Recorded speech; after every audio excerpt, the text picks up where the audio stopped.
संतों की जय हो, सर्व भक्तों की धाम की जय हो, श्री शिवानी धाम की जय हो, श्री करौथा धाम की जय हो, श्री बरवाला धाम की जय हो। सत साहिब। सबसे पहले हम अपने परमात्मा का मंगलाचरण करते हैं। गरीब नमो नमो सतपुरुष को नमस्कार गुरु की नहीं, सुर नर मुनि जन साधवा संतों सर्वस दी नहीं। सतगुरु साहिब संत सवै दंडोतम प्रणाम, आगे पीछे मध्य हुए तिनको जा कुर्बान। नराकार निर्भीषणम कालजाल भय भंजनम, निर्लेपम निजनि उगुणम अकल अनुबे शून्य दुनम। सोहम सुरति समापतम सकल समाना निरतिलय, उज्ज्वल हिरंबर हरदम बेपरवाह अथा है। वार पार नहीं मध्यतम गरीब जो सुमिरत सिद्ध होई, गणनायक गलताना करो अनुग्रह सोई। पारस पद परवाना आदि गणेश मनाऊं, गणनायक देवन देवा चरण कमल लो लाऊं। आदि अंत करु सेवा परम शक्ति संगीतम, सिद्धि दाता सोई। अविगत गुण अतीतम सत्य पुरुष निर्मोही। जगदम्बा जगदीशम मंगल रूप मुरारी, तन मन अर्पो शीशम भक्ति मुक्ति भंडारी। सुर नर मुनि जन ध्यावे ब्रह्मा विष्णु महेशा, शेष सहस मुख गावे पूजय आदि गणेशा। इंद्र कुबेर शरीका वरुण धर्म ध्यावे, सुमरत जीवन जी का मन इच्छा फल पावे। 33 कोटि अधारा ध्यावे सहस 88, उतरे भव जल पारा कटिए यम की फांसी। 33 कोटि अधारा ध्यावे सहस 88, उतरे भव जल पारा कटिए यम की फांसी। सत साहिब। बंदी छोड़ सदगुरु संतराम पाजी महाराज की जय हो। भगत भाइयों, परमात्मा संतराम पाजी महाराज की प्यारी आत्माएं, आंदोलनकारी हमारे भाई बहन जो आज भारत के कई स्टेट से जो परमात्मा की प्यारी आत्माएं आई हैं, नेपाल से परमात्मा की बहुत प्यारी आत्माएं यहाँ आई हुई हैं।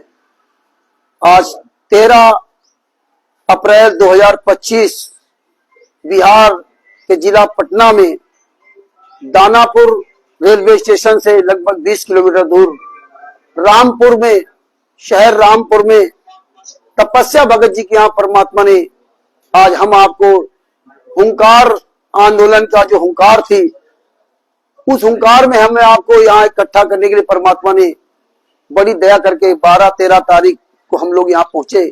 बहुत से हमारे भाई बहन 11 तारीख को आ गए थे। आज परमेश्वर ने हमें आपको उस मार्ग पर लेके आए हैं जिस तरह से हम लोग सतलोक आश्रम बरवाला में कभी जाया करते थे। सतलोक आश्रम बरवाला में हम अपने गुरु जी के दर्शन के लिए जाते थे। मेरे गुरु जी कहते थे कि मैं काल ब्रह्म से आपकी जमानत लेता हूं कि मेरे बच्चे को जितनी जिसकी दूरी आने जाने में इसका समय लगता था, परमात्मा कहते थे उतने दिन के लिए हम उस बच्चे की जमानत लेते हैं कि बेटा को, मेरे बच्चे को इतने दिन के लिए इसको छूट दे दे, इसके बाद फिर मैं तुम्हारे काल के जाल में भेज दूंगा। हम आप सभी काल के जाल में हैं। परमेश्वर ने मुझे उदाहरण बताया कि जिस तरह एक छोटा सा बच्चा होता है और वो बच्चा खेलने में लग जाता है, उसको भूख प्यास की चिंता नहीं होती है, लेकिन एक माँ होती ना, उसको चिंता रहती कि मेरा बच्चा भूखा होगा, तो उसको जबरदस्ती, वो नहीं भी खाना भी चाहता तब भी उसको पकड़ के जबरदस्ती खिलाती है, और जब खिला पिला देती है फिर छोड़ देती है वो खेले जाकर के। तो परमेश्वर ने वही एक माँ की भूमिका अदा की कि काल ब्रह्म जान भी ना पाए। और आपको जो सतलोक आश्रम बरवाला में बुलवाते थे, नाम दीक्षा वगैरह जो भी था वो सब टोटल तो हमें फर्जी दी जा रही थी, लेकिन परमेश्वर फिर भी हमारे यहाँ पर ये दया करते थे कि हम लोग जो श्रद्धा भाव से इतनी दूर जाते थे, तो परमात्मा 3 दिन की जमानत लेकर के हमें आपको जब बुलाया तो हम डायरेक्ट अपने परमात्मा के मुख कमल से जो सत्संग सुनते थे और जो हम टीवी के अंदर सुनते हैं उससे बहुत बड़ा फर्क होता है। तो परमेश्वर डायरेक्ट मुझे सत्संग सुनाते थे। परमेश्वर आशीर्वाद देते थे। और हम आप लोग जब वहां बैठे होते थे तो सुन रहे होते थे, उस समय हम लोग कोई गलत एक्टिविटीज नहीं कर सकते थे, क्योंकि हमारे अंदर डर था कि यार गुरुजी सामने देख रहे हैं। उतनी बकवास नहीं करते थे जितना आज हम लोग यहाँ सब करने लगते हैं। इतनी तकलीफ होने के बाद भी हम लोग इतना आप लोग सामने बोलते रहते हैं, बताते हैं, फिर भी आप लोग जो है ना आने के बाद आधा मन इधर उधर रखते हो। तो कहने का मतलब फिर भी परमेश्वर ने आज वही व्यवस्था यहाँ की है कि आप लोग के लड्डू जलेबी छुड़े 12 किलोमीटर दूर से आप अपना भाड़ा खर्च करके कीमती समय, या आप वो लोग नहीं हो कि आपको लालच दे बुलाया गया हो कि भंडारा चलेगा, यहाँ सत्संग चलेगा। गुरु जी के सत्संग सुनने के लिए आपको नहीं बुलाया गया। और आज आप परमेश्वर के साथ हुए अत्याचार का बारे में इतने साल से सब सुनते सुनते अब आप उस व्यवस्था पे आए हैं कि आपको कोई ये लालच देकर नहीं बुला सकता कि यहाँ देसी घी का हलवा आपको भंडारा होगा, यहाँ सत्संग सुनाया जाएगा। सत्संग में क्या सुनते थे संत रामपाल जी महाराज? हमें सत्संग में क्या सुनाते थे? जो पिछली घटनाएं हुई संत रामपाल जी कबीर साहब के किसी शिष्य के साथ में या स्वयं कबीर साहब के साथ में, वो घटनाएं हमें इसलिए बताते थे कि 600 साल पहले मीरा जी, सदना जी, जयदेव जी, सेऊ सम्मन्य की जी, नरसिंह जी को जब ज्ञान हुआ तो उन्होंने किस तरह उस ज्ञान का इस्तेमाल करते हुए और उस ज्ञान पर चलते हुए, भले ही चाहे अपने लड़के को उनको गर्दन काटनी पड़ी हो, लेकिन ज्ञान मार्ग को उन्होंने नहीं छोड़ा। और जब ज्ञान हो जाता है तो वो शिष्य अपने टीचर से भी नहीं पूछता है कि हम क्या करें क्या ना करें। टीचर इसीलिए हमें आपको ज्ञान देता है कि भैया आपको इंजीनियर बना दिया, डॉक्टर बना दिया, तो क्या वो डॉक्टर कहीं ऑपरेशन करता तो क्या फोन करके पूछता है टीचर से कि हम क्या करें? तो इसीलिए हमें 600 साल पहले की घटनाएं इसलिए बताते हैं कि आप भी 64 लाख थे, लेकिन आपने मीरा जी, सदना जी, जयदेव जी की तरह मजबूत नहीं बने। 52 यातनाएं कबीर साहब को दी गई। वो 52 यातनाएं तो आप बड़ा करुणा करके सुनते हो, कहो आंसू आ जाए। और अब क्या करो? अब आपके गुरु के साथ 11 साल थे, वो यातनाएं दी जा रही है। किस किस एंगल से उनको तकलीफ दी जा रही है, क्या क्या नीच हरकतें इन्होंने की, पुस्तकों से लगाकर, नाम दीक्षा से लगाकर टोटल इन्होंने ज्ञान के विरुद्ध कर दिया। लेकिन आप अपने गुरु के साथ हुए अत्याचार के बारे में सुन करके आप अगर पिछले सत्संग लेकर के सबको बुला के सुनाते हो तो क्या अच्छी बात है क्या? यही प्रथा मैंने आंदोलन चालू कर दी। टीवी लगाते सत्संग के बहाने हम वहां चले गए। सत्संग तो हमारे घर में सब जगह परमात्मा करते हैं, लेकिन हमने तो नित्यनेम का भी मतलब नहीं समझ रखा। तो आज ये सबसे ज्यादा जरूरी है कि मेरे गुरुजी जो साक्षात गुरुजी जो सत्संग सुना रहे थे, आज उनके साथ हुआ क्या, ये बात ज्यादा जरूरी जानना, और इसी की हमें चर्चा करनी चाहिए। यही हमारे सत्संग का सार मतलब है, सच्ची घटना। सत्संग मतलब सच्ची घटना। तो वर्तमान समय में अपने आपके गुरु जी साथ, हमारे गुरु साथ जो घटनाएं हुई, उस समय तो हम लोग नहीं जानते थे, लेकिन समय बीता, परमात्मा ने 10 साल के अंतर्गत वो चीज खुलासा कर दिया जो ये 20 साल से प्रोग्राम बना रहे थे संत रामपाल जी को फंसाने के लिए, और फंसा भी दिया। और हमारे आप को इस्तेमाल करके इतनी बड़ी साजिश रची कि अगर परमेश्वर दया न करते तो आज इनकी साजिश का हम आप लोगों को कुछ पता ही नहीं चलता क्या किया गया नहीं किया। आज आपको एक पुस्तक जो परमेश्वर ने छपवाई, ज्ञान अमृत सदन का विष नाम पुस्तक, यह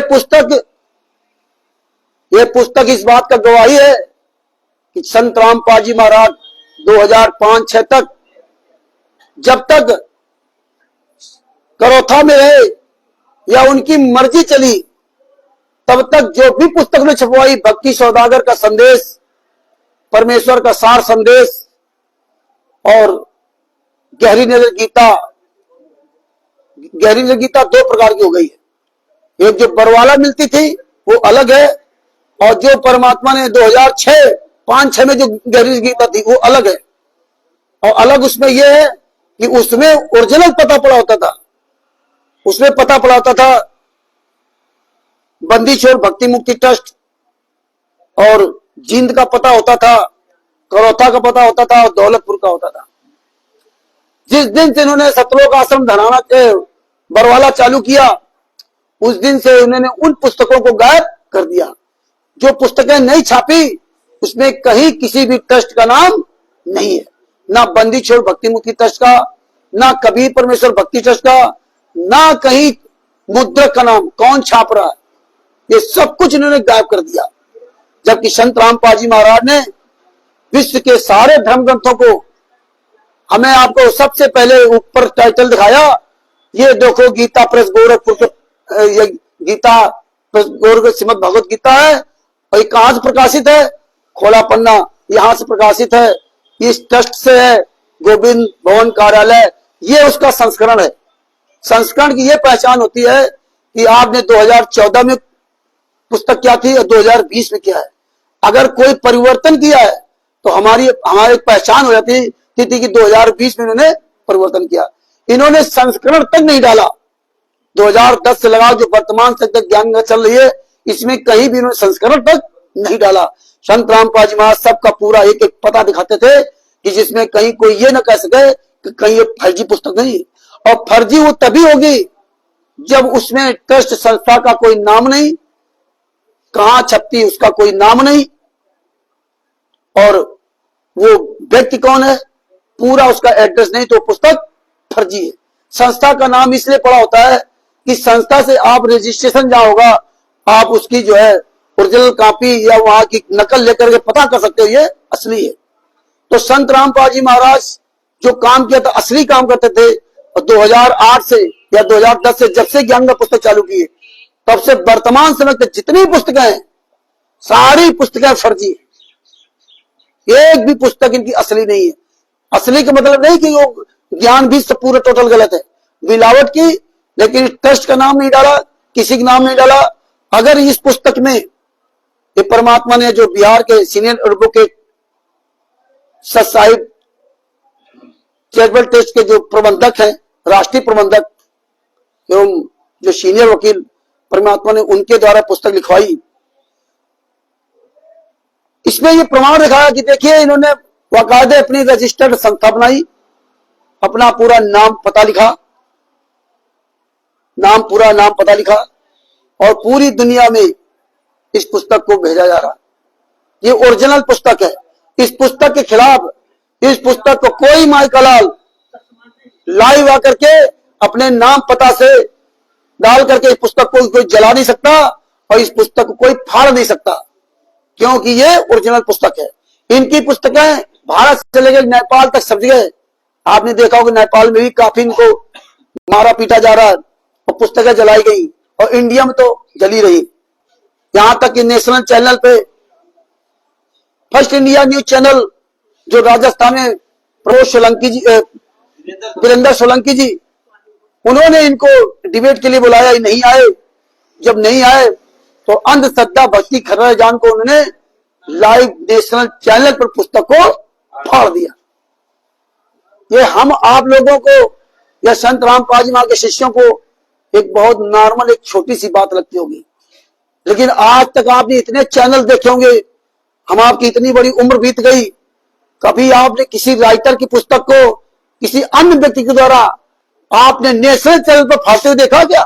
नहीं देखा। किसी की औकात नहीं इस पुस्तक को कोई नेशनल चैनल पर फाड़ कर दिखा दे, क्योंकि ये ओरिजिनल पुस्तक है। और अगर शशिभूषण जी इसमें ट्रस्ट का नाम नहीं लिखते और लिख भी देते और ये ट्रस्ट न बनाए होते तो भी कुछ नहीं कर सकते थे। और उन्होंने अपनी संस्था रजिस्टर्ड संस्था बनाई है, इसलिए इन्होंने अपना ट्रस्ट का नाम लिखा है, इसलिए इस पुस्तक को कोई फाड़ नहीं सकता है। इस पुस्तक में किसी भी प्रकार की अगर आपको बात गलत लगे तो आप लीगल कार्रवाई इनके ऊपर कर सकते हो, लेकिन इस पुस्तक को आप फाड़ नहीं सकते। और उसने नेशनल चैनल पुस्तक क्यों फाड़ी? आप ये कह सकते हो कि उसने लीगल कार्रवाई क्यों नहीं की, या पूरे भारत में या नेपाल में पूरे विश्व में ये पुस्तकें जो बांटी जा रही हैं, जो बेची जा रही हैं पुस्तक सेवा के नाम से, तो इस पे जो अन्य धर्मगुरु पुस्तकों को जला देते हैं, तो इस पे ये लोग कार्रवाई क्यों नहीं करते? अब वो कार्रवाई करे किसके खिलाफ? क्यों? उसकी ना तो किसी संस्था का नाम है, और व्यक्ति की फोटो लगा देने से, उसका नाम लिख देने से उसका कुछ नहीं होता। मेन होती है संस्था, मेन संस्था होती है। ये हमें पूरी बात इसलिए बताना आवश्यक है कि आपको अब वही बात करनी, लीगल बात करनी, ठोस बात करनी, अनावश्यक बातों से बचें, अपना अनावश्यक बातों में समय बर्बाद ना करें। तो इसलिए आपको जब लीगल बात होगी, पता होगी, तो आप नेशनल चैनल में कहीं भी बात बोलेंगे तो आपकी उस बात का महत्व होगा। अब इसमें एक बात आप कह सकते हैं कि इसमें मुद्रक का नाम क्यों नहीं है? आप तो इनके द्वारा पुस्तकें छापी जाती हैं, उसमें कहते हो मुद्रक का नाम नहीं, फर्जी पता लिखा हुआ है, तो तुम्हारे उसमें मुद्रक का नाम क्यों नहीं? तो मुद्रक का नाम इस पुस्तक में इसलिए नहीं है कि जैसे आप किसी प्रकार कोई पुस्तक बनाते हो और आप किसी भी प्रेस में पुस्तक छपवाते हो, तो अगर वो प्रेस वाला अपना मुद्रक का नाम डालेगा तो फिर वो पुस्तकें आपकी बेचेगा। आपको 10, 20, 50 पुस्तकें जो चाहिए तो दे देगा, बाद बाकी फिर आप उसमें इंटरफियर नहीं कर सकते हो। छपाई का एक भी पैसा वो नहीं लेगा, फिर ही आपकी पुस्तक छापेगा। आपका उससे अनुबंध होगा, फिर ही पुस्तक छापेगा और इसके बाद वो अपनी मार्केट में अपने हिसाब से बेचेगा। आप इसमें कोई रोक टोक नहीं लगा सकते, आप दूसरी पुस्तक छपा कर नहीं बांट सकते। अगर अब हमें पुस्तकें मिलती नहीं, अब वो अपने हिसाब से छापता, और अगर ये पुस्तक नहीं बिकती, अगर वो छाप करके बेच रहा नहीं बिकती, तो भी हमें उसका खर्चा पूरा देना पड़ता बाद में कि भाई तुम्हारी पुस्तक चली नहीं। ऐसे तो कोई भी ऐरा करा न, तू खैर आके कह दे हमारी पुस्तक छाप दे भैया और तुम बेच लो। तो इसलिए परमात्मा की दया से एडवोकेट है, तो इनको कानून की जानकारी है, तो इन्होंने ये निर्णय लिया कि ये पुस्तक तो मेरी फ्री में छप जाएगी, लेकिन इस पुस्तक को हम अपने भगत भाइयों बीच में नहीं बांट सकते। कल को पुस्तक इनकी ना बिकी तो हमें पैसा देना पड़ेगा। इसलिए अब जब पुस्तक हम छपवाएंगे तो हम फिर मुद्रक का नाम इसमें डालें अथवा ना डालें, लेकिन मेरी संस्था का नाम महत्वपूर्ण है। हम फिर उस मुद्रक का क्यों प्रचार करें? पैसा हम लगाएं, उसका प्रचार क्यों करें? इसलिए इस मुद्रक का नाम नहीं है। और ये लोग जो लिखते हैं, जो मुद्रक का नाम भी लिखते हैं, वो भी फर्जी है। तो परमात्मा ने इतने साल में आपको इनका फर्जी वाला सब दिखा दिया, और ये लीगल बात है। तो इसलिए लीगल बात है, चलो हम लोग कानून से चलेंगे, और कानून से ही चलने का हमारे गुरुजी ने हमें पाठ पढ़ाया। तो इस बात को बताना बहुत जरूरी था, और ये बात आप लोग तो सुन ही रहे हो, अन्य भाई बहनों को भी इन बातों को उनको भी बताओ, उनको भी समझाओ, और आप ये शेयर करोगे तो आप भी और दृढ़ोगे। तो आज हम जो भी खुलासा करते हैं इनके बारे में, तो ये संत रामपाल जी महाराज की देन है, सदगुरुदेव जी की देन है, जो उन्होंने सद्बुद्धि दी और वो चीजें हमें पॉइंट टू पॉइंट दिखाई। केवल हमें को नहीं दिखाई, हमारे कई भाई बहनों दिखाया, जिनके द्वारा हमने काफी चीजें कलेक्शन किया और कलेक्शन करके आप सब लोग तक पहुंचाने का प्रयास किया। तो परमेश्वर की दया से, परमेश्वर का तो बाद में हथौड़ा चलता है। जिस तरह काल ब्रह्म से परमात्मा का अनुबंध था कि पहले मेरे लोग जाएंगे, काल ब्रह्म ने कहा कि पहले हमारे लोग जाएंगे, बाद में तो अपना भेजना। तो पहले परमात्मा ने तो यही चाहते थे, परमात्मा तो जान ही जानते कि भाई तू पहले जाएगा, और जब तू गलत करेगा तभी तो हम अपना अनुयायी भेज करके या हम आकर के वो प्रमाण दिखा सकते हैं। तो इसलिए इन्होंने जो भी करना था, जो कर रहे हैं, परमेश्वर ने इन पुस्तकों के द्वारा, जो ज्ञान गंगा आदि पुस्तकें उनके द्वारा इन्होंने जो परिवर्तन किया जीने की राह पुस्तक में, या अपनी तरफ से जो पुस्तकें लिखी, संत रामपाल जी महाराज का नाम लेके जेल से आ रही, जेल से आ रही, और जो अश्लील भाषाओं का इस्तेमाल किया कबीर सागर सल्लार, अंधश्रद्धा, भक्ति, खतरे अजान, जीने की राह आदि पुस्तकों में, जो भविष्यवाणियां, नास्तिक की भविष्यवाणियों जो परिवर्तन किया, तो परमेश्वर ने इनकी मनमानी इनको करने दी और बाद में परमेश्वर ने उन्हीं पुस्तकों से हमें आपको दिखाया। और जब हम उन्हीं पुस्तकों के बारे में इससे बात करते हैं तो हमें आपको गुरद्रोही का तमगा लगा देते हैं। लेकिन हम आप भाई बहन इसमें डिसबैलेंस हो जाते हैं कि हमें गुरद्रोही कर दिया, गुरद्रोही कर दिया। आपको गुरद्रोही की परिभाषा मालूम है? आपने गुरु संतराम पाजीमाल बनाया था, ना कि इनको बनाया था। हमें अपना इतिहास याद रखना चाहिए। कबीर साहब ने कभी किसी को गुरद्रोही नहीं कहा। ये तो बाद में संतराम पाजी महाराज ने हमें बताया कि ऐसे से वो गुरद्रोही हुए थे। अब देखिए, सबसे बड़ी बात, ये जो आपके पास ये पुस्तक ज्ञान अमृत सदन 26वां पुस्तक आई, इसमें छुड़ानी धाम कांड से लेकर के बरवाला कांड तक, जहां से इन्होंने शुरुआत की थी, वहां से लेकर चारों केसों का जजमेंट आप सबके सामने पहुंचा दिया। और ये आज तक एक भी केस का जजमेंट आप किसी को नहीं दिया। हम लोग मांगते रहे, नहीं दिया, लेकिन परमेश्वर ने दया की, सारे केसों का जजमेंट आया और परमात्मा ने एक छोटी सी 212 पेज में चारों केसों का जजमेंट, पवन तक, संजय तक और ये राष्ट्रीय समाज सेवा समिति गुंडों का सबका काला चिट्ठा इसमें दिखा दिया। आज ये पुस्तक पूरे वर्ल्ड में तोप का गोला बनी घूम रही है।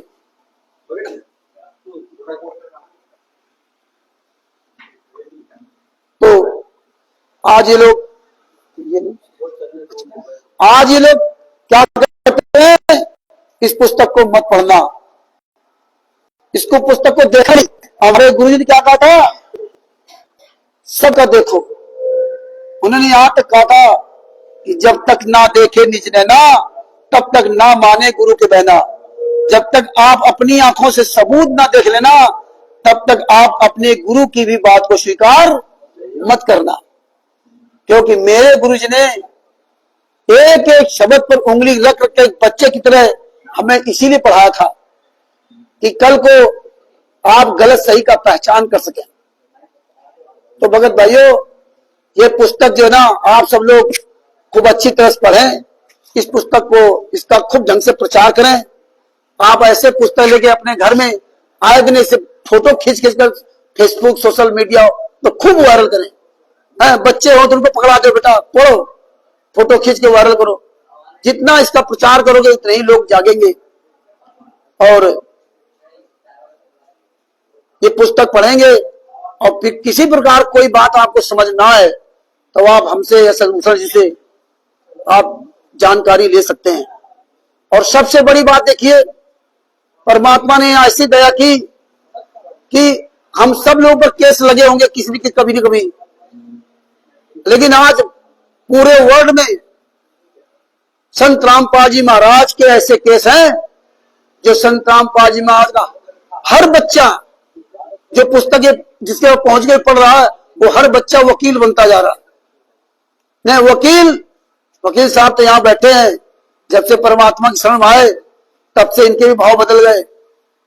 और नहीं तो ये खुद अपनी स्थिति बताते हैं कैसे क्या थे। तो आज पूरे वर्ल्ड में इस पुस्तक को परमेश्वर ने आप तक पहुंचा करके आप सबको वकील बना दिया। तो आप जैसे भाई बहन जो कोई पंचर की दुकान बनाता, कोई किसानी कर रहा, हमारे जैसे हम ई रिक्शा चला रहे, आज एपी सिंह को फोन करते हैं ना तो ज्यादा फोन काट के भाग जाता है।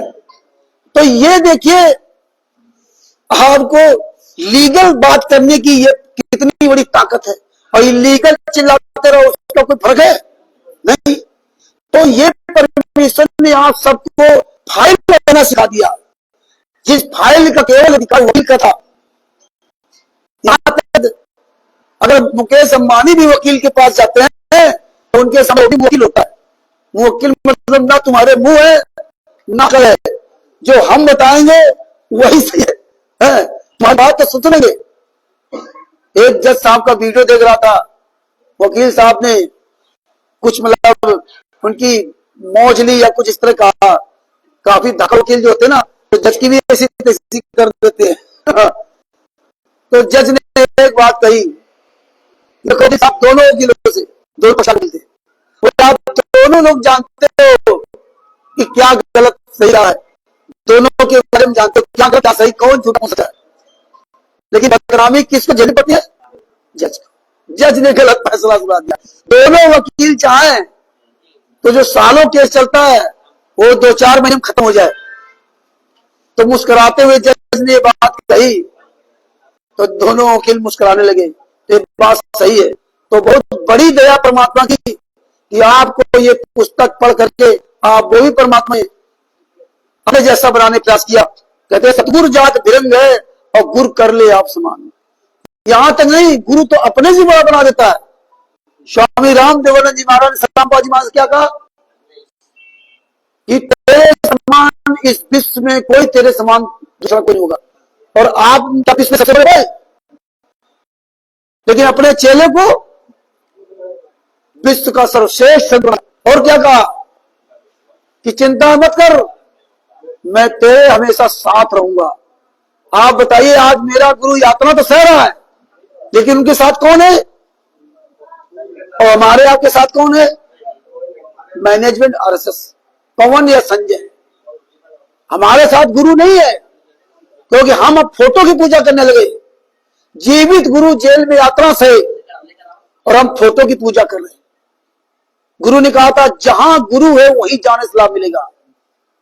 फोटो तो एक सेंटिमेंटल का काम करती है कि मेरे गुरु जी ऐसे थे, ऐसे हैं, और इतने उदाहरण परमात्मा ने दिए। आप लोगों ने सब सत्संग सुना होगा, वो सब चीजें अगर बखान करने लगेंगे तो काफी समय बीत जाएगा। अब मैं अपने मुद्दे पर आते हैं। ये जरूरी बताना इसलिए था कि असली नकली की ये पहचान मेरे गुरुजी ने उंगली रखकर सिखाया था। ये देखो भैया, यहाँ छप्पा खाना, यहाँ से ये है, ये असली पहचान बताई थी। ये पहचान हम आप लोग अपने पास जो पुस्तक है वो उनके पहचान हम भूल गए, हमने उस पर ध्यान दिया, क्योंकि हम इन पर ओवर कॉन्फिडेंस करते थे कि ये गलत कैसे हो सकते हैं। लेकिन इस बात को परमेश्वर ने सतलोक की बात बताई, वो भी हम ना कर गए कि सतलोक में फेल हुए थे। 600 साल पहले भी बात आई, वो भी हमने नकार कर दिया। तो ये परमेश्वर की बड़ी दया है जो हमें आपको बचा लिया, नहीं तो हम भी तो उसी में थे। 2014 तक 15 तक तो हम भी तो इनके साथ में थे, तो हम कहां सफल हुए? हम भी तो फेल हुए। लेकिन फिर भी परमात्मा ने बड़ी दया करके कि इतने साल से स्ट्रगल करवा कर आपसे तक सच्चाई पहुंची, और आज आप लोग वो लड्डू जलेबी छोड़ करके ना आप यहां पर वो काम करने आए। जिस तरह से इब्राहिम सुल्तान आदम जी जब अपना घर छोड़ कर गए तो ये कुटिया के पास जब रुके जहां एक संत जिसको ऊपर से भोजन आता, तो उसने कहा तू यहाँ मेरे भोजन में मतलब जो कटौती हो जाएगी, और ये इसीलिए हमारे कुटिया के पास आ गया। इब्राहिम सुल्तान आदम जी ने कहा मूर्ख, मैं तेरे वजह से नहीं आया हूं कि तेरे खाने में मैं हिस्सेदार बनने आया हूं। जो भी कहा आप लोगों ने सब सत्संग सुना होगा। अन्य परमात्मा ऊपर से थाली लेकर के आए, सतलोक का भोजन लेके आए, जो हम लोग वहां फ्री में आनंद में खाते थे। सतलोक का भोजन लेकर के आए और इब्राहिम सुल्तान आदम जी को दिया कि ले बेटा खा। तो उन्होंने क्या किया? मना कर दिया, हम नहीं खाएंगे। बताइए, परमात्मा जिसको खिला रहा हो, जिसको परमात्मा खिला रहा हो भोजन लेकर के, सतलोक का भोजन, उसको इब्राहिम सुल्तान आदम ने मना कर दिया कि महाराज हम ये नहीं खाएंगे, हम मेहनत करके खाएंगे। बताइए, और आज हम ही लोग इनको पैसा दें और हम ही लोग किराया भाड़ा खर्च करके जाएं, और फिर हमारे द्वारा दिए पैसे से लड्डू जलेबी पूरी दुनिया को दिखावें, और फिर हम वहां खाएं दो चार लड्डू जलेबी, और खाने के बाद तुरंत वहां से भगाया जाता है। रुक नहीं सकते आप वहां पे, ना भागो, तुरंत भागो, नाम खंड हो जाएगा। चोरी छुपे तुम रुके रहे और ये जान गए तुम्हारा जीना हराम कर देंगे है? और जब आप पिता की शरण में जाते थे बरवाला में, तो कोई कहता था भागो भागो, जबकि सब कब्जा कर रखे थे, लेकिन फिर भी इतना डर था कि ये नहीं कह सकते थे। आज हमें कायदत कर रहे हैं, आज जानते हैं कि इतना हम तुम्हें बदल दिया है कि तुम धक्के खाओगे फिर भी यहीं आओगे। शराब की दुकान पर शराब वाले मारे और शराब की दुकान में देसी ठर्रा वाले ठोके जाते हैं, लेकिन दोबारा पहुंचेंगे फिर वही। तो ये हवा कर रखा है, लेकिन वहां में यहाँ में अंतर है। अरे भाई बहन जो जा रहे हैं विश्वास की वजह से जाते हैं कि मेरे गुरु जी। तो हमें आपकी जिम्मेदारी बनती है कि हम आप सब लोग ये सच्चाई पूरी दुनिया के सामने पहुंचाएं और जागरूक करें। सबसे बड़ी बात यह है कि हम भूल जाते हैं बहुत जल्दी। कितना नंगनाच बरवाला कांड में हुआ और सबसे बड़े दोषी वो लोग हैं जो 18 नवंबर 2014 के पहले जिन्होंने नाम दीक्षा ली, बरवाला आश्रम के अंदर जाते थे, उनको सारी सच्चाई पता है कि किस किस तरह बरवाला कांड हुआ, किस किस तरह इन्होंने बरवाला कांड में धमकियां दी, किस किस तरह हमें तारीखों को बुला बुला करके ना हमारे कर्म खराब कराए और संत रामपाल जी महाराज का हीनियस क्राइम लगवा दिया। तारीखों बुला बुला करके गुरु जी के दर्शन रहेंगे, जेल से बाहर आएंगे, हम आप लोग सब जाते रहे। कहीं दिल्ली में प्रदर्शन कर सालों साल वहां बैठा रहे आंदोलन का, वो अपना जो करते रहे और इसके बाद इच्छा मृत का फार्म भरवा दिया। बताइए, इच्छा मृत का फार्म तो वो भरता है जो मौत से लड़ रहा होता है कि भैया हमारी जीने की या हमें दर्द भरने बर्दाश्त नहीं है भैया, कोई नहीं है। और हमें आपको असंग ब्रह्मांडों को मालिक तत्व का शिष्य और मेरे इच्छा मृत का फार्म तो भरवा दिए और हम लोग इच्छा मृत का फार्म भर ही दिए कि अब मेरा जीने का मन नहीं कर रहा। और आज मेरा जीने का मन इतना कर रहा है कि बढ़िया लड्डू जलेबी खा रहे हैं, चले जा रहे हैं। यार कितनी जल्दी तुम लोग भूल जाते हो, कितनी जल्दी भूल जाते हो। और देखिए जिस दिन संत रामपाल जी महाराज को सजा हुई 16 अक्टूबर 2018 4 महिला एक बच्ची की हत्या, 17 अक्टूबर 2018 एक महिला एक हत्या, दोनों शास्त्र मरते दम तक डबल आजीवन कारावास हुए। इसके बाद क्या हुआ? इसके बाद काला दिवस भी मनाते हैं, 18 नवंबर काला दिवस, ब्लैक डे। और जैसे उनको सजा हुई तो काला दिन खत्म हो गया। अब हिसार तारीख में गुरु जी की याद नहीं, गुरु जी का फर्जी लेटर भी आता था तो उसे पता नहीं कौन सी भाषा लिखी होती थी कि आपका गुरु या कुछ और सबक था, ड्राइवर आपका यहाँ है वो आप दूसरी जाओ, क्या फायदा? कहाँ है? अब सतलोग अब हरियाणा भूल गए कि हमारा गुरु है, अब वहां जाने से कर्म नहीं बनेंगे। अब कहा सतराश्रम जाना। कितनी जल्दी हम लोग भूल जाते हैं। 5 महिला एक बच्चे की हत्या करने वाला आदमी आज प्रधानमंत्री के साथ फोटो घूम रहा है और आज हम फिर भी इनके यहां जा रहे। जो हत्यारा जो स्वयं कोर्ट में खुले मैंने हत्या की संत रामपाल जी महाराज आदेश पर, वो हत्यारा बाहर घूम रहा है और निर्दोष संत रामपाल जी महाराज 11 साल थे, शास्त्र मरते तब आजीवन कारावास की सजा मिले।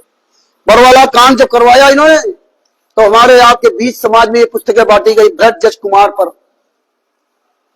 ये बरवाला की घटना की सच्चाई, न्यायालय की गति गर्मा, तमाम पुस्तकें बांटी गई। लेकिन हम ये 2-3 पुस्तकें लेके आए हैं। आपको याद ताजा कराता हूं कि आप लोगों के पास पुस्तकें होंगी। बताइए कितने लोगों के पास ये पुस्तकें हैं? बरवाला की घटना की सच्चाई है, पुराने लोगों के सबके पास पुस्तकें होंगी। कभी आपने इनको खोल के पढ़ा है? क्या लिखा है? नहीं पढ़ा। ये जानते हैं, जैसा कि गुरु जी कहते थे ना कि यहां आते तो पुस्तक ले जाते, डरते पढ़ते नहीं। तो पहले तो फ्री देते थे, फिर बोले वो वहां रत्ती की दुकान में पाई गई। और जब पढ़ोगे नहीं, पढ़ोगे तभी बढ़ोगे। ये बात हमें आपको याद है, इसलिए हमने बच्चों को LKG तक अच्छे से स्कूल में अच्छे पढ़ाते हैं। पढ़ेगा तो मेरा बच्चा पढ़ेगा, और पढ़ेगा उस किताब का एक एक सबक पढ़ेगा। उसके लिए आप बेस्ट टीचर ढूंढते हो और आपका तो सुपर टीचर है पूरे वर्ल्ड का, और उसने ये लिख के दिया ज्ञान भक्ति सौदागर संदेश आज पुस्तक है, उनको हम पढ़ने में ध्यान नहीं लगा। और ये जो इन गुंडों ने लिख के दिया, इनको भी नहीं पढ़ा। हो सकता है तो आज अगर हम बताएंगे तो आप आज जरूर याद आएगा, हाँ यार ये गलत थी, ये गलत बात तो समझ नहीं आया, लेकिन जरूर चाहिए। जब पढ़ोगे तो आपको याद आ जाएगा कि हाँ ये बात तो हमने पढ़ी थी। तो देखिए जज कुमार नाम की पुस्तक है,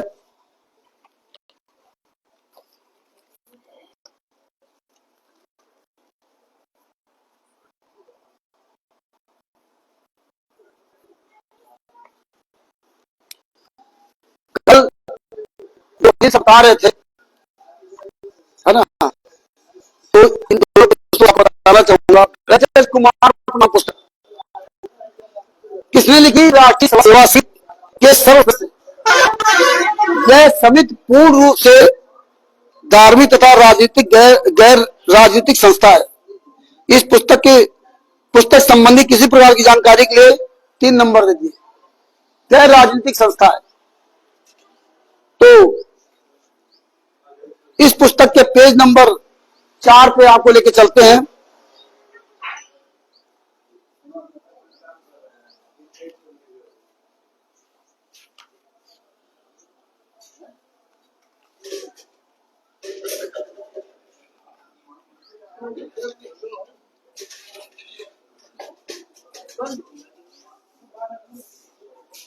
इन्होंने इसमें पेज नंबर जो 8 है, जो रोमन काउंटिंग में 8 नंबर है, यहां से शुरुआत करते हैं। इसमें इन्होंने लिखा, जुलाई 2014 के एक षड्यंत्र में एक षड्यंत्र और रचा। मेन चीजें बताता हूं, बाद बाकी अपने घर में पढ़ सकते हैं।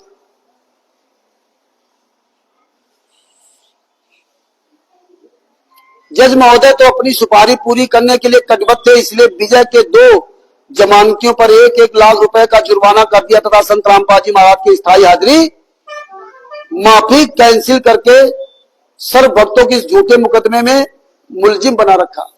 कल आपको बताया था ना कि उनकी हाजिरी माफी कैंसिल हो गई थी। चंद रोहतक कोर्ट ने जब उनको 22 महीने जमानत दी थी तो उनकी हाजिरी माफी कर रखी थी। और ये हमें क्या कहते थे, 42 बार कोर्ट की तारीखों पे जाने नहीं दिया, इसलिए कोर्ट की अवमानना करा दी गई। और जब ये समझ दिया तो हर तारीख पे संत रामपाल जी मार जाते थे। लेकिन देखो इसमें भी लिखा कि हाजिरी माफी कैंसिल कर दी थी। तो हाजिरी माफी कैंसिल कब की? जब इन्होंने 2012-13 में लगातार करौथा में नंगराज करते रहे, तब मजबूरी में रोहतक कोर्ट ने उनकी हाजिरी माफी कैंसिल कर दी। इसमें इन्होंने लिख रखा जज कुमार पर। लेकिन उस समय हमारे बात समझ नहीं आती थी, उसमें लगता था कि हाँ, लेकिन ये पढ़ी थी तो आज इन्हीं का जवाब इन्हीं के पीछे पड़ा हुआ है। ये पुस्तकें इनका पीछे नहीं छोड़ी। आज इनकी औकात नहीं है कि हमारे आप की तरह पूरे वर्ल्ड में खुल करके बोल जाए। हिम्मत हो एक प्रोग्राम करके दिखा दे, धनाना पूरे भारत में कहीं भी है कोई व्यवस्था उनकी, आप सब लोग बुला करके एक चर्चा कर ले, नहीं कर सकते। आगे इसी में क्या लिखा उन्होंने, पेज नंबर 9 पर राष्ट्रीय सभा सेवा समिति के सर्व सदस्यों ने सिर पर कफन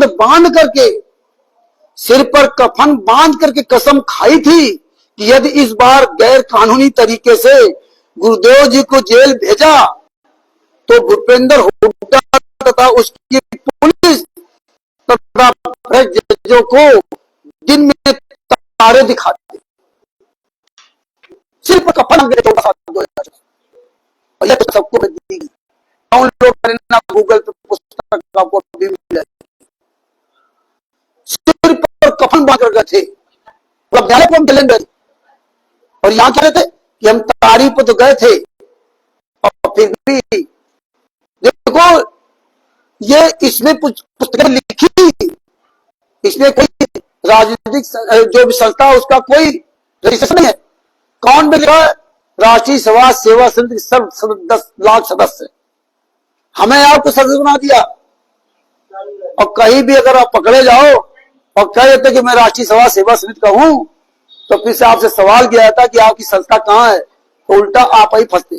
पुस्तक भी जो लिखी संत रामपाल जी महाराज का नाम लिख करके और आप लोगों को फंसा करके।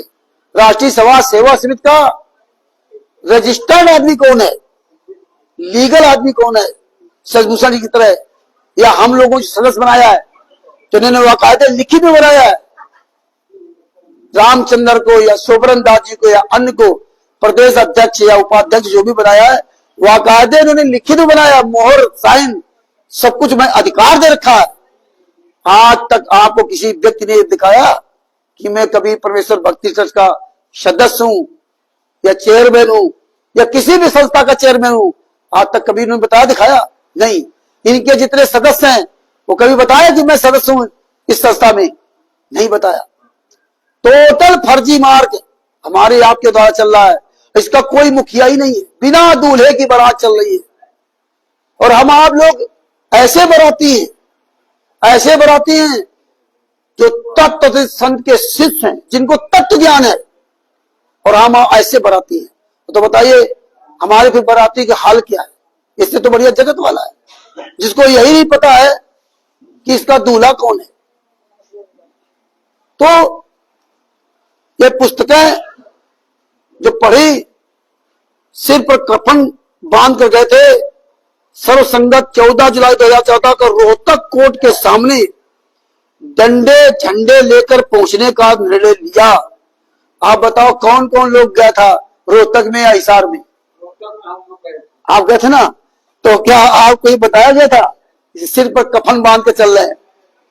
बताओ बीरबल जी, आपको बताया गया था कि सिर पर कफन बांध के जाना है? हाँ, हम तो उस समय लिए थे, लेकिन लोग पाता था कि जब इंसान वही जाइएगा तब तक नहीं, वो बात नहीं हम कह रहे हैं, तुम कहाँ बात कर रहे हो? हम ये पूछ रहे हैं क्या सिर पर कफन बांध के गए थे क्या? अगर आप 14/7/2014 को रोहतक या हिसार कोर्ट में गए थे, हम भी गए थे हिसार कोर्ट में, ये बताया गया था? नहीं, हम तो रूटीन में ऐसे जाते थे बरवाला में गुरु जी से मिलने के लिए, और गए तो वहां रात में भैया वो ट्रक बस में बैठाने लगे, सब बैठो बस में बैठो। अभी क्या कर रहे बताना कुछ नहीं, वो ट्रक खड़ा, लाठियों भरी जा रही, लाठी भरी जाती ट्रक में। यार ये क्या हो रहा है? और भैया 4 बजे रात का हमको सबका हिसार कोर्ट के बाहर मैदान में, आपको तो हिसार में थे, रोहतक में थे, रोहतक में वहां उतार दिया, और एक एक लाठी मतलब हमारे बराबर की और एक झंडा। हमें क्या बताया कि हम शालीनता के साथ चलेंगे और हम गुरुजी हमारे कोर्ट में जाएंगे और हमें अपने शालीनता के साथ जाएंगे। और इसमें क्या लिखा, सिर पर कफन बांध जाएंगे। और जब ये पुस्तक बांटी, न्यायालय में बांटी, सब जगह बांटा, कोर्ट में बांटा, जजों के पास भेजी। अब बताओ ये बात जो भैया, तो बदनाम कौन हुआ? संत रामपाल। कभी साहब ने कभी कहा सिर पर कफन बांध के चलते शक्ति की किया, लाला रखा है तो बातें लोग ये ध्यान नहीं दिया कि साले में करें। आगे क्या लिखा, जिसके परिणाम स्वरूप महाराज जी की हाजिरी वीडियो कॉन्फ्रेंस के जरिए हिसार कोर्ट में हुई।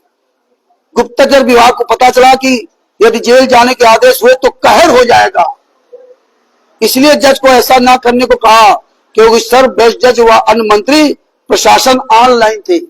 सारे भ्रष्ट जज और मंत्री ऑनलाइन थे, और आज सारे मंत्री ऑफलाइन हो गए।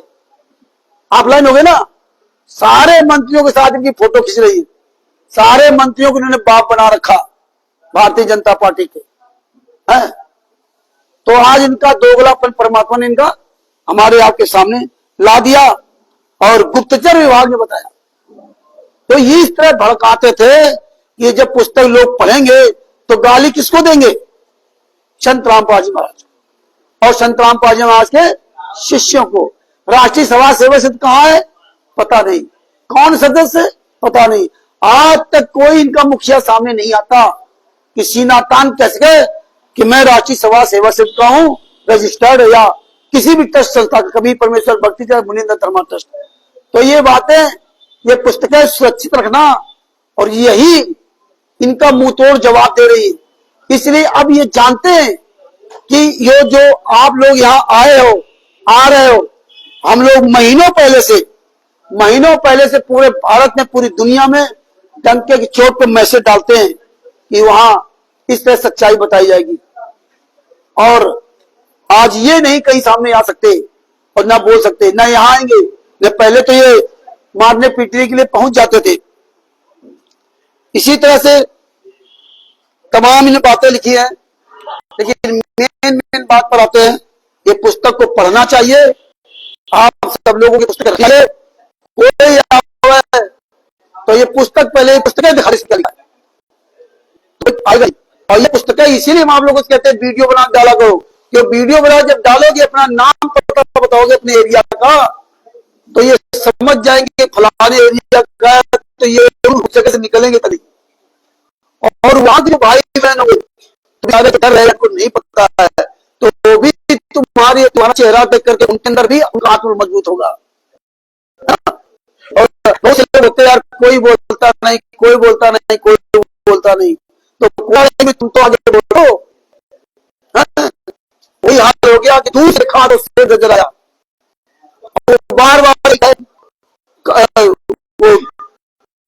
जो सुनाने वाला था, उसका नंबर आया तो दूसरे खाट उससे नजर, इसको बताया 5 लोग बैठे थे, तो बोले, उन्होंने कहा कि यही लाइन रिपीट कर रहे हो, कहने मतलब था।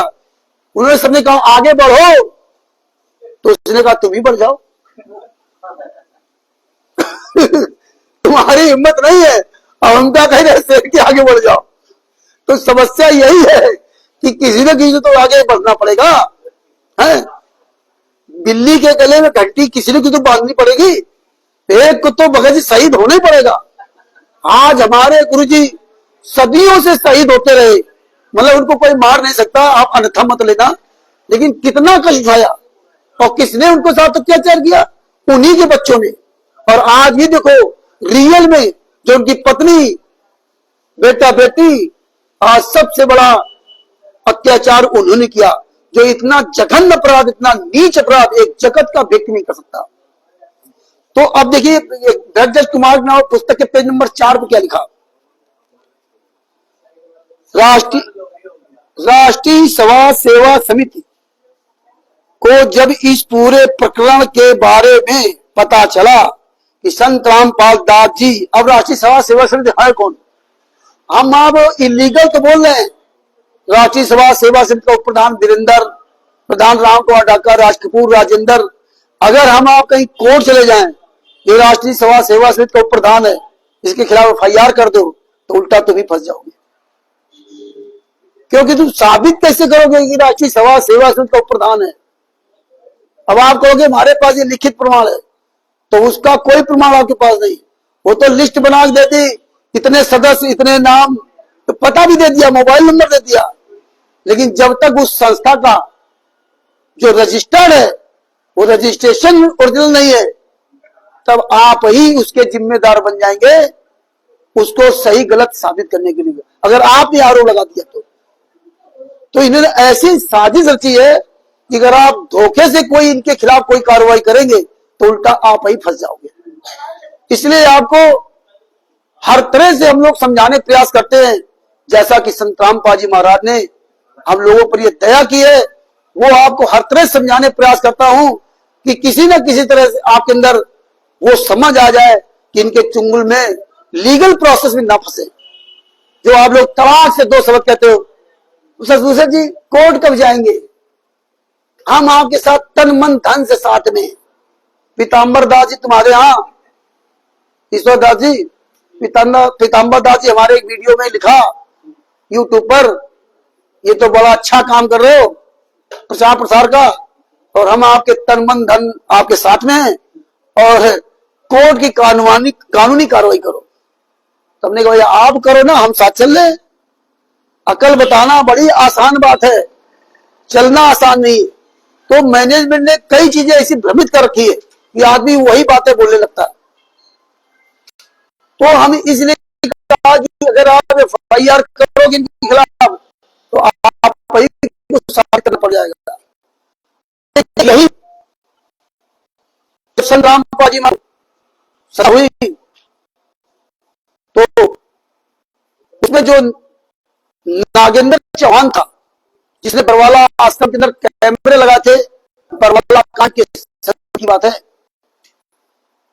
वो जब कोर्ट में उसके बयान हुए, उसने बयान दिया कि 18 नवंबर 2014 कांड के 4-5 दिन पहले मुझे बलजीत ने बुलाया था और लगभग 120 कैमरे, भाई बस पानी बोतल यार 120 कैमरे हमने वहां लगाए थे।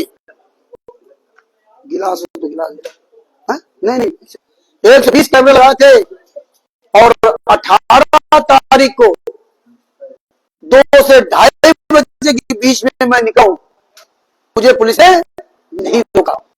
दूसरी बात उसने कहा कि मैं कभी परमेश्वर भक्ति के स्लिप पे दिया गया और बलजीत देता था और बलजीत और तमाम में ही है, ये पॉइंट समझना।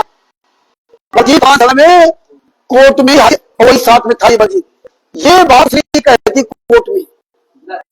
कभी परमेश्वर भक्ति ट्रस्ट का नाम ले लिया हो तो ठीक रहा, लेकिन जो इसने कह दिया कि बलजीत यहाँ मौके पर है, अब ये जिम्मेदारी बलजीत की बन गई और उसकी बड़ी। अब वो तब जज ने उससे कहा कि हमें अगली तारीख पे आप वो पे स्लिप लेके आए।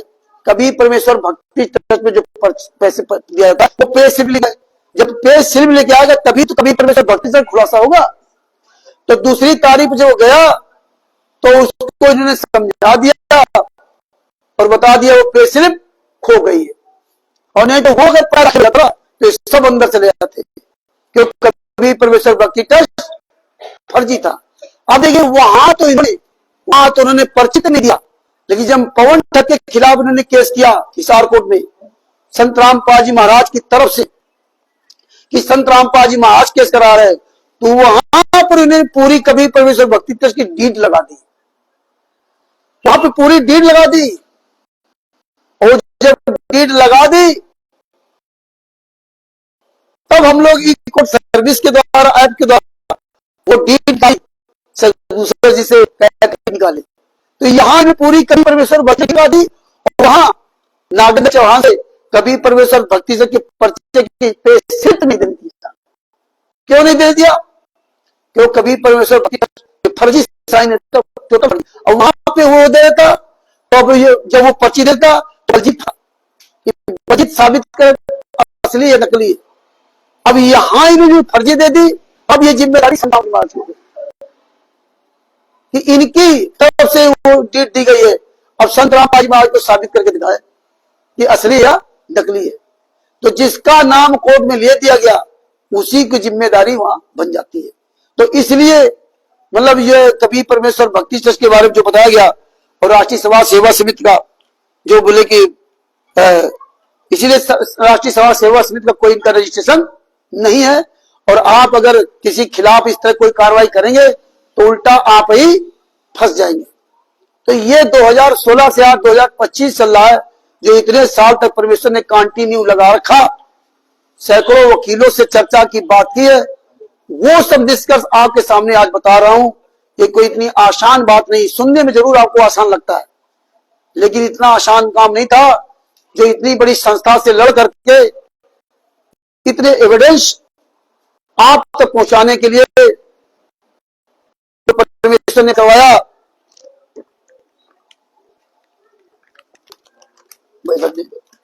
कितनी इनकी हमने गालियां सुनी, कितनी इनकी धमकियां सुनी, इन्होंने मां बहन बेटी हमारी कोई बाकी नहीं रखी। आप सोच इतने साल में इतना सब कुछ सुनना पड़ा। 1 करोड़ रुपए का ऑफर दिया आपने, हमने कहा जिंदा या मुर्दा महंगा पड़ा, मुझे 1 रुपया नहीं, तो 1 करोड़ रुपया ले लो या 50 लाख रुपया ले लो, नामदार ले लो, पहले उन्होंने पूरा मारने का प्लान है विष्णु साहू के यहाँ से 20 गुंडे तैयार किए, लेकिन पता नहीं आखिर में उन्होंने भी मना कर दिया कि हम कानपुर वाले रामचंद्र को मारने नहीं जाएंगे। परमेश्वर की दया थी, नहीं तो हमारे ऊपर केस करा दिया पंजाब में।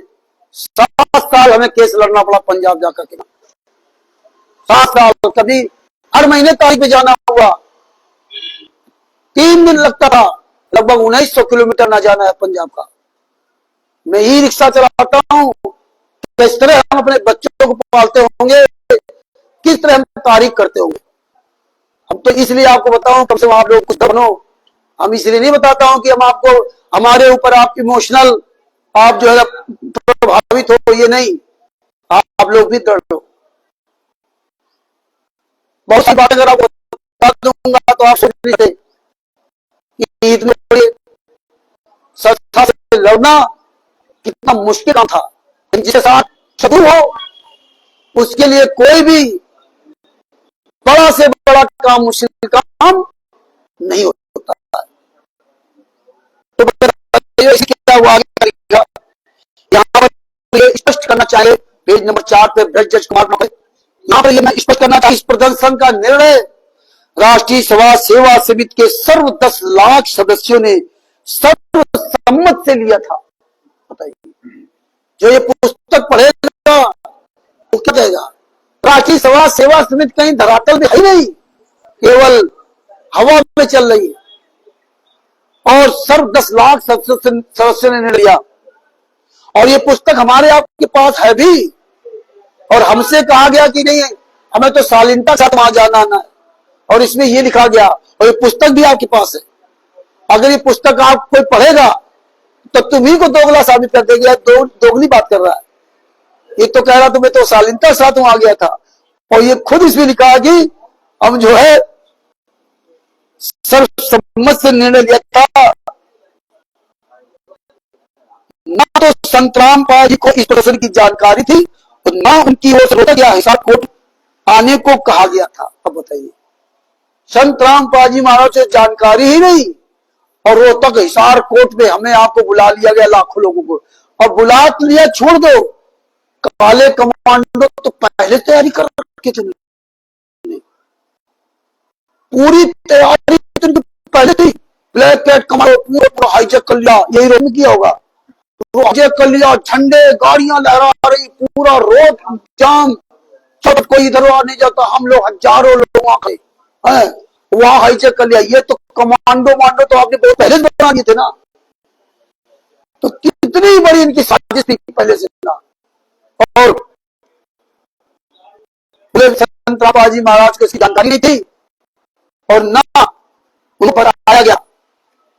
आज आप बताइए, सभी पुस्तक लिखा है, और फिर कहते हैं संत रामपाल जी महाराज तो आश्रम में थे, नाम अच्छा कैसे आप फर्जी कह सकते हो। तो राम परमात्मा आशीर्वाद भी देते थे, वो तो कहते थे जाओ नाम सिद्ध करा लो जाकर के ना, तो कहते थे। तो आगे क्या कहा, यह निर्णय राष्ट्रीय सभा सेवा समिति की ओर से लिया गया था। पूर्व में जो पुस्तकें सच बनाम झूठ तथा न्यायालय की कीर्ति गरिमा बनाई गई थी, वो भी समिति के सर्व 10 लाख सदस्यों ने सर्वसम्मत से लिखा था। इसी के पेज नंबर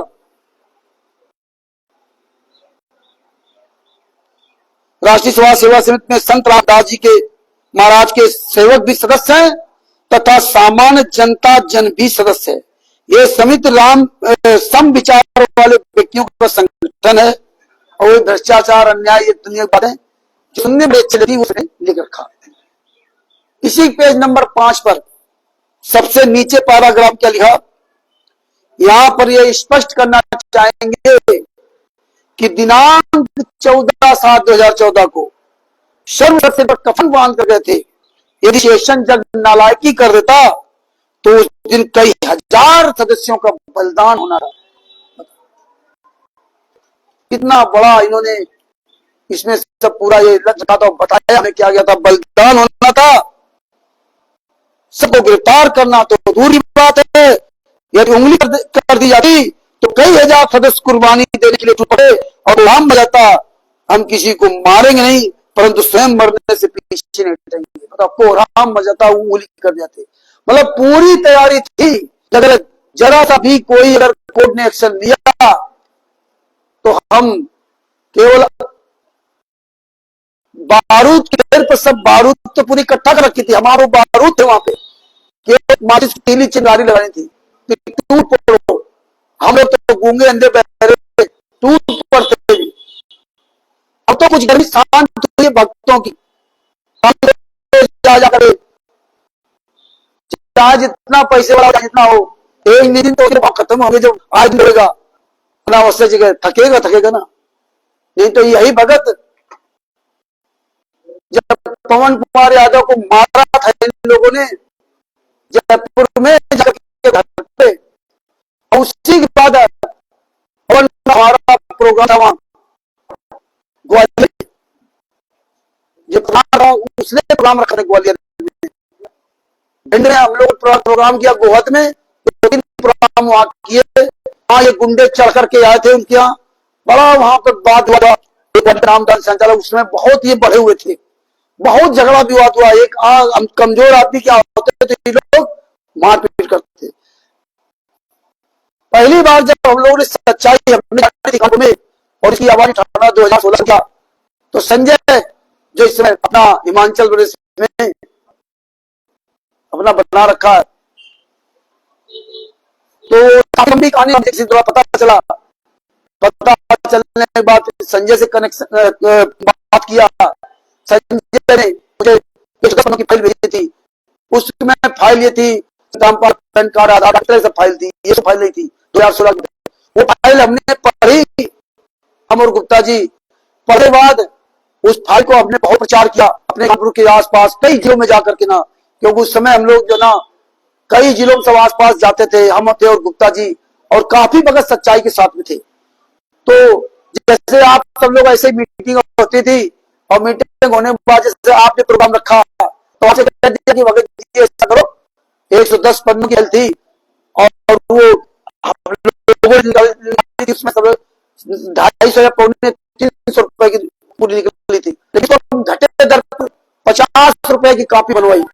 आप पीछे फोटो करा करके 40 रुपए का सेट तैयार होता था, 110 पैसा 40 रुपए का सेट तैयार होता। और आपसे कहिए भगत जी ऐसा करो,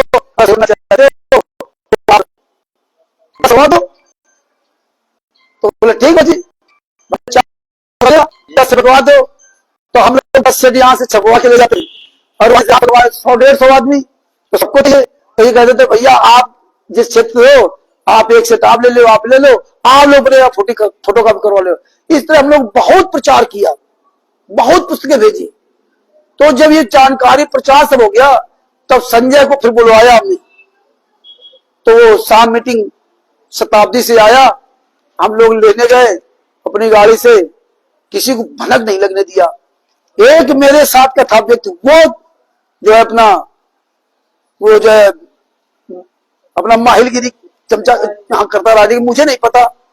और हम अपने घर भी नहीं ले गए, रातों रात हम लोग, मतलब हाँ शाम हो गई, शताब्दी में दूसरी गाड़ी था, रातों रात हम लोग यहाँ से 100 किलोमीटर दूर जहां प्रोग्राम रखा था, 100 किलोमीटर, कानपुर से 100 किलोमीटर दूर, एक बलराम जी उनके घर पे वहां रखा। सभी लोग आए, ये वाले कानपुर से 30-40 पहुंच गए वहां पे ना, 2 गाड़ियों से ना। और जाते जाते संजय के बगल में खड़े होकर के और हमको धमकी दे, और उसको कहा ये एमपी नहीं है, ये यूपी है, मतलब वहां तक यहाँ तुम आओगे। और वो भाई सब पुराने थे तो घर अंदर आ गया, तो जानते थे अंदर बाहर सब। अंत में जिनके यहाँ प्रोग्राम था उन्होंने फिर जूता और लाठी ले दौड़ाया, तो मारूंगा। किसी दूसरे गांव में जाकर दादागिरी नहीं करते, चाहे जितने वहां से भागे थे। मेरा नाम रखा था इन्होंने रामचरित मानस, 60 कट में लोगों सामने नहीं, उसी दिन को तारीख पे जाना था। तो इन्होंने ये प्लान बनाया था, रामचरित मानस को गुरु जी ने मारने का दे दिया, तो कोई समझ भी ना पाए और वो आपस में बातें रहे। तो कुछ लोग हम लोगों के साथ में थे, वो इनके साथ जाते थे, तो सारी कहानी भी हम लोगों को बताते थे। तो बड़ा लंबा संघर्ष चला। तो कहने का मतलब जो है इस तरह से जो है ना, वहां ग्वालियर में जो प्रोग्राम हुआ उसमें हम सबको जाना था, और जो उत्पल कुमार को घर में मारा था, तो हम लोग यहां से जयपुर गए उसको देखने के लिए, और देखने के बाद 3-4 दिन बाद प्रोग्राम होना था। फिर संजय मना किया हम लोग को कि पहुंच चाहिए, वहां इन्होंने व्यवस्था कर रखी है। व्यवस्था क्या करती है, विष्णु सौ बसंत सैनी विष्णु सौ कहते हैं। इन्होंने कहा से मूर्ख संगत को आस पास जो भगत हैं उनके यहां लोगों को छुपा रखा था, मतलब हजारों आदमी उन्हें लगा रखा था आसपास, हजारों आदमी आसपास लगा रखा था कि जैसे ये लोग आएंगे तो हमें तो इन भेड़ों को आवाज देनी है, सब अपनी स्कूटर मोटरसाइकिल पहुंच जाएंगे, ये तो अपना अलग है, मार कूट के निकल जाए, कौन मारा कौन पता नहीं, फंसेगा भी तो कौन फंसेगा, पब्लिक फंसेगी, ये तो निकल जाएंगे। तो उसमें फिर संजय ने मना किया, हालांकि हम लोग जिद कर रहे थे जाने के लिए, लेकिन उसने बहुत कहा, तो फिर हम लोग वहां नहीं गए। तो ये उस दिन ये घटना कर सकते थे, लेकिन अब इतनी सच्चाई पहुंच गई है कि अब तो हम खुलेआम पंजाब जाते आते रहे, कोई कुछ नहीं कर सकते। तो इस तरह से इन्होंने जो इसमें लिखा था कि कई हजार सदस्यों का बलिदान होना था, तो उस समय ये जो चाहते वो करवा सकते थे हम आप लोगों से, और जो चाह करवाया, हत्या भी करवा दी, बरवाला कांड भी करवा दिया, काले कमांडो बना दिया, ईंटे पत्थर सब चला, सब कुछ करवा दिया। लेकिन आज इनकी औकात नहीं है कि हजारों की भीड़ जा रही है उससे कुछ इस तरह के कार्यक्रम करवा लें, क्योंकि ये जानते हैं कि जो आ रहे हैं सच्चाई वो भी जान रहे हैं। ऐसा नहीं कि जो वहां जा रहे हैं तो सारे लोग इन्हीं के उसमें जा रहे हैं। अब धीरे धीरे लोगों के विचार बदल रहे हैं, कोई यही सोचता है कि हमें उनसे क्या मतलब, हम तो कल गुरु जी के लिए आ रहे हैं। तो धीरे धीरे सब आदमी अपने अपने धीरे विचार बदलते हैं, और इस प्रचार से ये प्रभाव पड़ता है कि ये आपको इस्तेमाल जल्दी से नहीं कर सकते। तो इन्होंने कहा कि यदि उंगली भी कर दी जाती तो कई हजार सदस्यों का कुर्बानी देने के लिए टूट पड़ते, कोहराम मच जाता, इस तरह से उन्होंने लिखा। इसके बाद देखिए इन्होंने लिखा पेज नंबर 35 पर, ये पुस्तक वैसे भी आप सब लोग पढ़ो,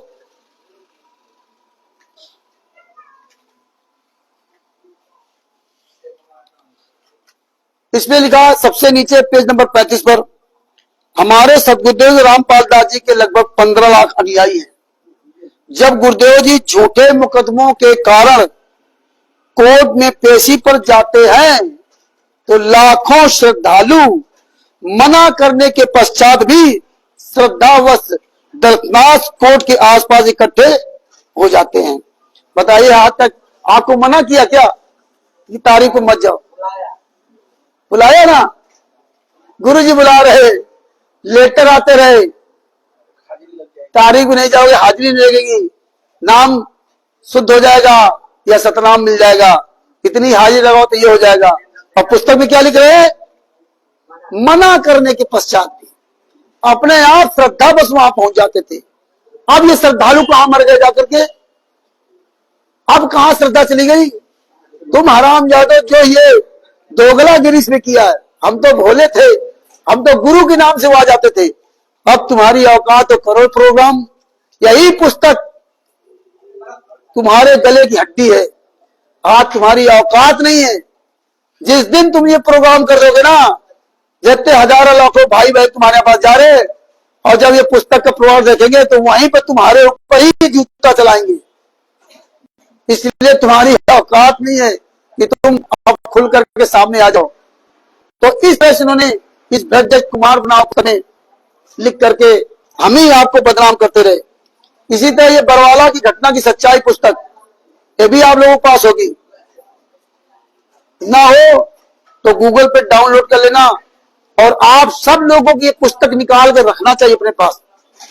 आप जैसे भी हो ये प्रमाण अपने पास रखिए लाइफ टाइम।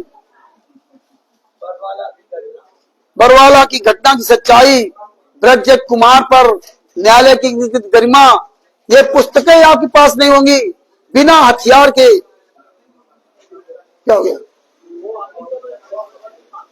हाँ तो बंद कर दो ना ये गेट का, बैनर हटा देते ना, हट गया तो हटा लेते, हवा चल रही थी ना, और कोई तो नहीं लगा।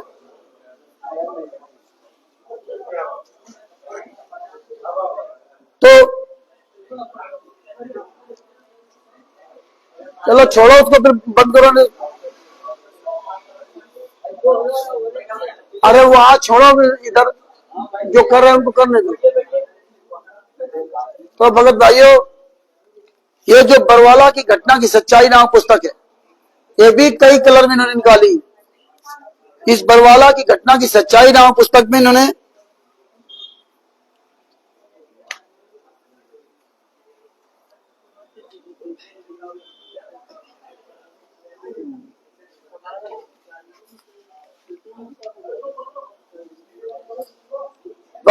बरवाला घटना की सच्चाई नाम पुस्तक के पेज नंबर 5 पर इन्होंने तमाम तरह की इसमें अश्लील भाषाओं का इस्तेमाल किया। और ये जब आप पुस्तक लेके पढ़ेंगे तो आपको खुद समझ में आएगा। यहां तक इन्होंने लिखा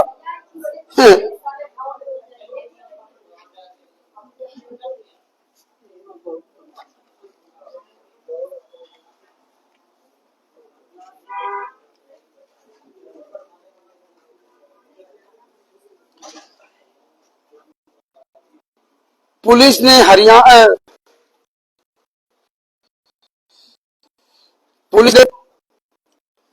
करौता कांड के बारे में थोड़ा दिया। परिवार को मुख्यमंत्री हरियाणा के भूपेंद्र सिंह हुड्डा ने 5 की गाड़ी जो मारा गया लगा तथा सरकारी नौकरी दी तथा उसकी हत्या का मुकदमा संत रामपाल तथा उनके 38 अनुयायियों पर मुकदमा नंबर 198 स्टेशन सदर होता है ले लिया तथा आदेश लिख दिया। आश्रम के तथा उपस्थित की जान को खतरा था। आश्रम के संचालक तथा उपस्थित अनुयायियों को जान का खतरा था, क्योंकि लगभग 8 से 10,000 लोगों ने आश्रम पर आक्रमण कर दिया था। उस समय रोहतक कोर्ट के डीसी मौके पर थे। इस तरह से उन्होंने तमाम तरह की बातें सब लिखी और सबसे नीचे वही बात लिखी, एक जमानती तो चलो 5 का समय दे दिया, 5 दिन का समय दिया, लेकिन दूसरे को 1 दिन का समय दिया। संत रामपाल जी की स्थायी हाजिरी माफी कर रखी थी, वह बिना किसी कारण के कैंसिल कर दी थी तथा 14 जुलाई 2014 को कोर्ट में हाजिर होने के लिए आदेश कर दिया था। तो उनकी हाजिरी जो माफी थी कैंसिल क्यों की? क्योंकि तुम आग उगलते रहे, तब मजबूरी में रोहतक कोर्ट ने उनकी हाजिरी को माफी किया, हाजिरी कैंसिल किया। तो अब कोई भी व्यक्ति कहे कि नहीं नहीं नहीं 42 बार कोर्ट की तारीख में संत रामपाल जी मास गए इसलिए कोर्ट की अवमानना हुई, नहीं, तुम लोगों ने जो नीच हरकतें की इसलिए कोर्ट की अवमानना आप लोगों ने जानबूझ करवाई, नहीं तो कोर्ट ने रोहतक कोर्ट ने तो हाजिरी ही माफी कर रखी थी। तो ये चीजें हम पढ़ेंगे, हम समझेंगे, तभी हम इनको मुंह तोड़ जवाब दे सकते हैं।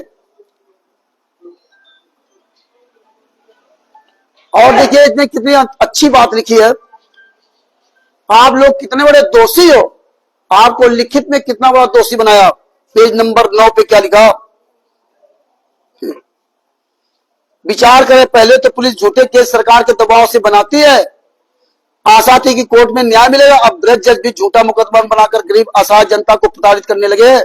हम मानते हैं कि सब जज साहिबान भ्रष्ट नहीं है, परंतु कुछ प्रतिशत जज भ्रष्ट है। इस अवमानना के नोटिस में पंजाब तथा हरियाणा हाई कोर्ट का आदेश था कि बाबा रामपाल अपना स्पष्टीकरण स्वयं कोर्ट में उपस्थित होकर या अपने वकील के द्वारा कोर्ट में पेश करे। शो मोटो का उत्तर वकील के माध्यम से कोर्ट में दे दिया। अब सुनो, जो 26/8/2014 को संत रामपाल जी महाराज ने चंडीगढ़ हाई कोर्ट में अपना वो लेटर छपा था, ये तो इसमें लिख भी रहे बरौला की घटना की सच्चाई के पेज नंबर 9 पर बोले जो कोर्ट की अवमानना का केस बनाया गया था, तो नोटिस में पंजाब हरियाणा हाई कोर्ट का आदेश था कि बाबा रामपाल अपना स्पष्टीकरण स्वयं कोर्ट में उपस्थित होकर या अपने वकील के द्वारा कोर्ट में पेश करें। शो मोटो का उत्तर वकील के माध्यम से कोर्ट में दे दिया, जिसमें कहा गया कि संत रामपाल जी ने कोर्ट की अवमानना नहीं की है। संत रामपाल जी ने कोर्ट की अवमानना नहीं की है, अपितु वे तो कोर्ट के आदेश का पालन करते हुए हिसार कोर्ट में हाजिरी लगवाने गए थे। हिसार के वकीलों का पत्र तथा सेशन जज रोहतक का पत्र जिसके आधार से कोर्ट की अवमानना का केस बनाया गया था, स्पष्ट करते हैं, बनाया गया था भी स्पष्ट करता है कि संत रामपाल जी के शिष्यों ने गलती की है। किसने गलती है? संत रामपाल जी के शिष्यों ने गलती की है, जो 14/7/2014 को रोहतक हिसार कोर्ट को हाईजैक किया था। वो गलती किसकी थी? शिष्यों ने गलती की है।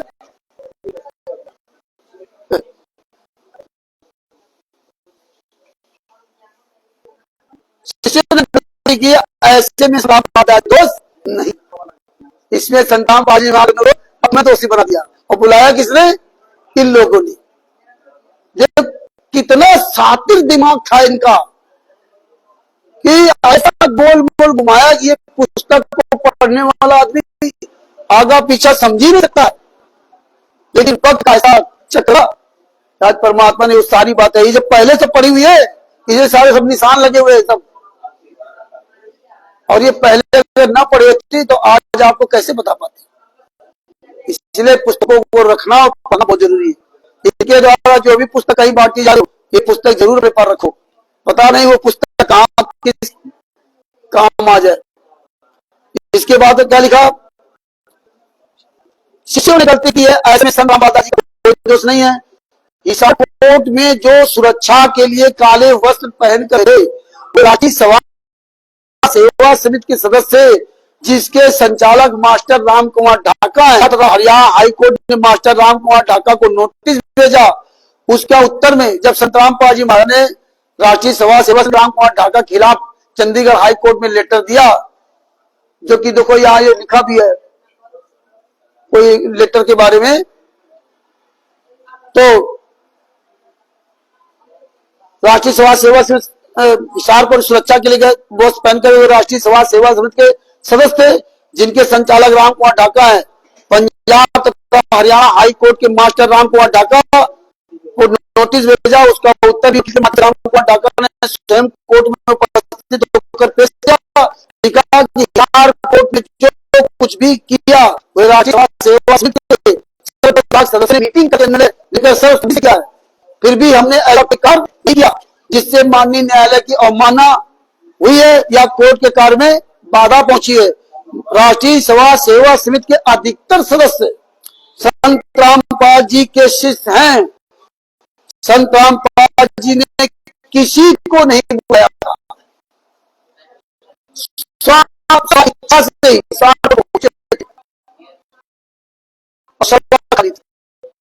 संत रामपाल जी ने क्यों बुलाया? हम तो अपनी इच्छा पहुंचे थे, मतलब कि मैं डाल बोला।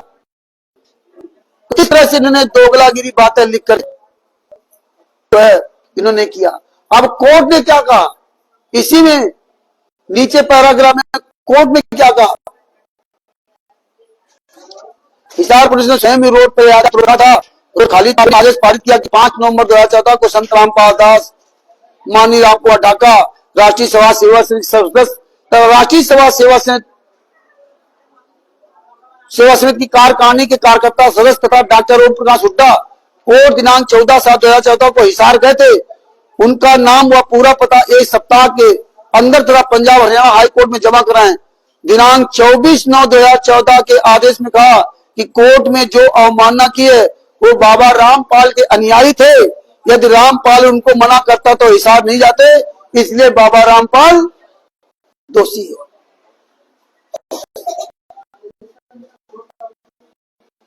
कि अगर ये मना कर देते तो ये नहीं जाते, लेकिन दोषी कौन हुआ? रामपाल जी। तो यहाँ इन लोगों ने वो खेल खेला कि हर जगह दोषी कौन? राम जी का शिष्य और श्यामपाल। लाखों दालू मना करने के पश्चात वहां जा रहे, तो इस तरह से इन्होंने पूरी साजिश के तरह फंसाया।